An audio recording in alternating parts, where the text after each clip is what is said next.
Ang mabuting balita ng Panginoon ayon kay San Juan. Papuri sa iyo, Panginoon.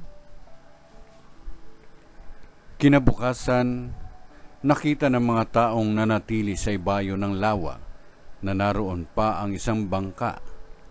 Alam nilang si Jesus ay hindi kasama ng mga alagad, sapagkat ang mga ito lamang ang sumakay sa bangka at umalis.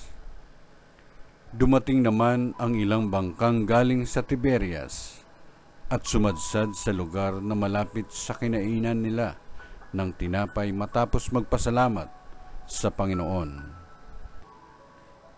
Nang makita ng mga tao na wala na roon si Jesus ni ang kanyang mga kalagad, sila'y sumakay sa mga bangka at pumunta rin sa Capernaum upang hanapin si Jesus.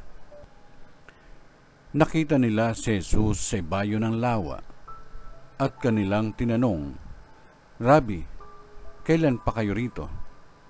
Sumagot si Jesus, "Sinasabi ko sa inyo, hinahanap ninyo ako, hindi dahil sa mga kababalaghang nakita ninyo, kundi dahil sa nakakain kayo ng tinapay at nabusog.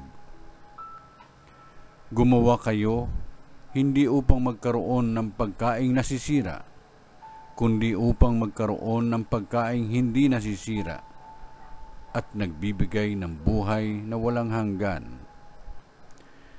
Ibibigay ito sa inyo ng Anak ng Tao, sapagkat siya ang binigyan ng kapangyarihan ng Diyos Ama."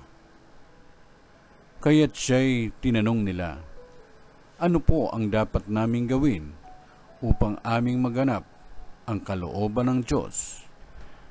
"Ito ang pinagagawa sa inyo ng Diyos.